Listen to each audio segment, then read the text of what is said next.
Hey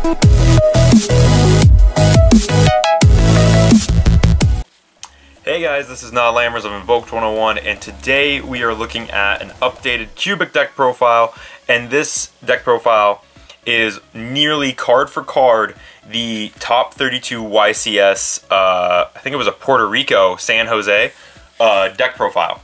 And except for the extra deck, but the main deck is almost card for card. There's a couple cards that are either switched around or not in here, and I'll talk about those when I get there. So let's move some of these out of the way and get to the first ones. Real quick, the monster that I'm missing, this is still 40 cards to my knowledge. Like I sleeved it. I had 40 sleeves and I sleeved it, but the only monster that's missing out of this deck that I know is Gen X Alley Birdman, and I don't know how important he is to the deck. So, but anyway, the first monster we're running is 3 Crimson Nova, the Dark Cubic Lord. What you do is you reveal 3 cubics and special summon him, and he's unaffected by anything less than that has 3,000 or less. So what that essentially means is you can't gamma him, you can't stop him from being summoned, you can't ogre him on his effects, you can't do really anything to him because he will still sit on the board. He is in all, just in general, he is your boss monster.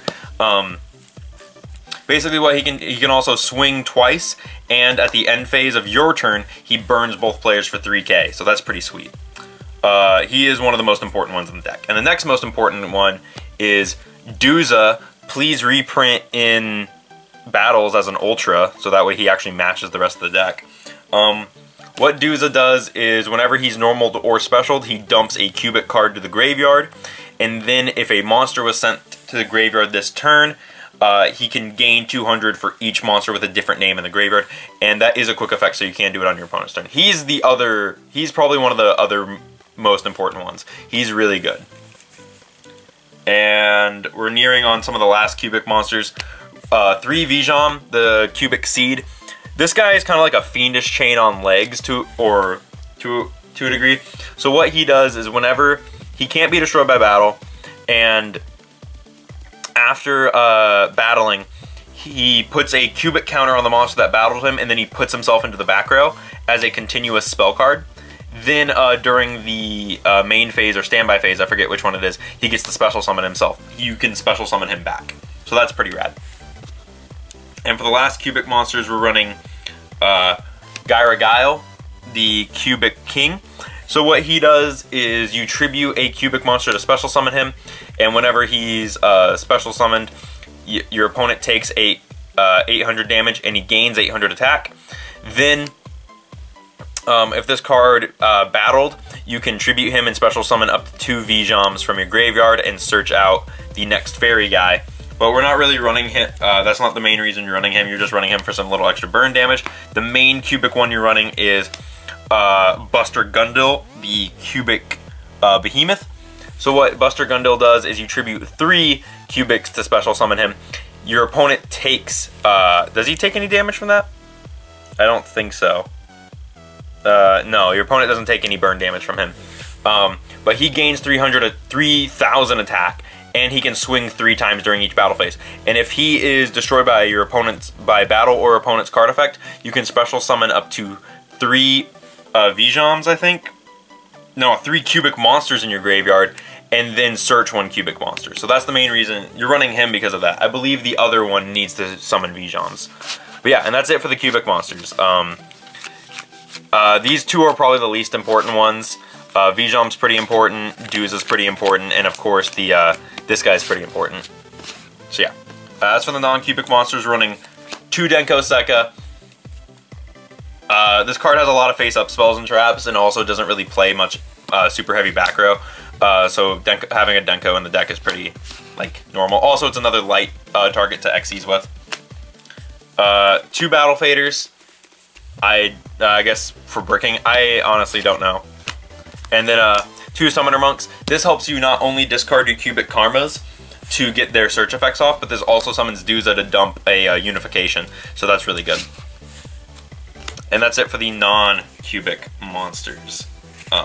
So moving into the spells and traps, we'll start with the cubic cards. That being 3 cubic karma. I hate that one's gold. So this card, you're almost never using its on-field effect because it's really bad. Although like its second on-field effect is okay. Its first on-field effect is okay. Its second on-field effect you're never getting off, but its third effect you are almost always going to get off. And so its first effect is whenever it's activated, you dump as many V-Joms. You target a cubic monster, dump V-Joms from your deck and hand up to 3, and your targeted cubic monster gains 800 attack per V-Jom sent.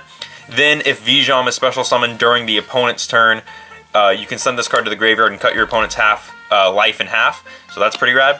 And its third and final effect is if this card's in your graveyard, you can banish it and search a cubic monster. And that's the effect you're almost always going to use this for. You're like 100% you're sending this to the graveyard off of Duza or Foolish Goods and then banishing it to search. Cubic Wave, on the other hand, is a card where you can almost always utilize each of its effects.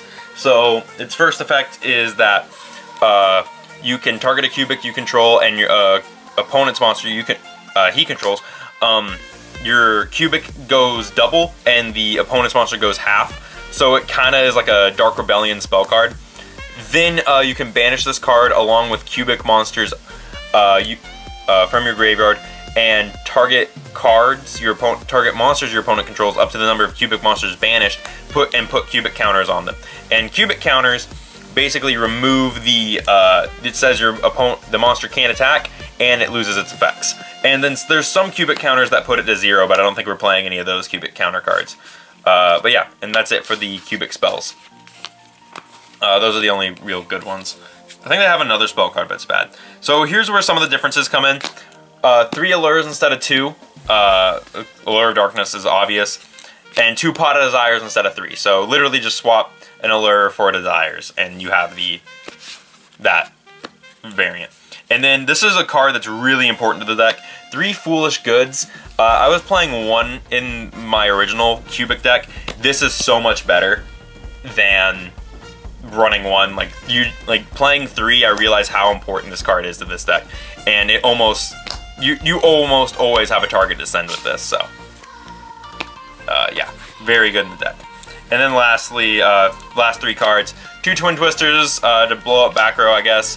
And then 1 Regeki, just kind of some stock standard stuff. No hand traps in this deck, not even in the YCS variant. So, and that's probably because this deck doesn't really need to play through a hand trap except for Cubic Karma and Duza. But yeah. So our traps are 3 Unification and 1 Cubic Rebirth. Cubic Rebirth is basically just another, it's an Inferno Reckless Summon combined with Battle Fader. So, and what that means, and what I mean by that is, so, Cubic Rebirth is whenever your opponent declares a direct attack, target the attacking monster, your opponent special summons as many copies of that monster as possible from the hand and deck, I think. And then all the targeted monster and the monster summoned by this effect gain cubic counters and their attack points go to 0. And then you can special summon 1 cubic monster, 1 level 4 or lower cubic monster from your deck ignoring summoning conditions. So that's pretty rad. Does not have a graveyard effect. Unification is the fusion spell, is the fusion trap of this deck, but you're never using it for the fusion effect. There's once in a great blue moon where you will open this and 3 Crimson Novas, but you're almost never using this. Its graveyard effect, though, is that you can banish it whenever a cubic monster is destroyed by battle or leaves the field, so you can use them to link summon. You can banish this card from the graveyard, summon a cubic monster from your hand or deck that is level 4 or lower, ignoring summoning conditions. That is amazing. And yeah, that's it for the main deck. So far, this deck is actually really bricky. Although I haven't been playing with this build, I was playing with a kind of jankier build last night. So, but the extra deck, we'll do real quick. 1 Crimson Nova Trinity, the Dark Cubic Lord. This guy's really bad. He's literally just a worse version of this. So, you never want to summon him. He's in here because we can make him. For the rank 4s, Tsukiyomi because we can make it and also helps reset the hand. Tornado Dragon, debut of my first real Tornado Dragon. Expect him in more deck profiles because he's amazing. Diamond Dire Wolf to go with him because Diamond Dire is really good. Abyss Dweller to stop Graveyard, and Baguska because Baguska is really freaking good. That's basically the answer for a lot of these. It's like, why do you play it? Because it's good. And then for the Link monsters, the top 32 build was using 2 decodes, 1 proxy, and 2 underclocks. So we're running 2 underclocks, 1 Cleafort because we can make it, 1 proxy dragon, and 2 decodes. And then we also had, there was 2 other cards in here. There they are. Then we're also running Saryuja Skuldred and Topologic Bomber Dragon, just as our last Link monsters. And that's it for the extra deck. That's it for the deck in general. This deck is can make some pretty insane boards, I think, and it has a really intense boss monster that is kind of a problem for some decks to get over. But for the most part, this deck, and apparently it can hold its own. It got top 32. So yeah, I hope you guys have enjoyed this deck profile, and I'll see you guys in the next video.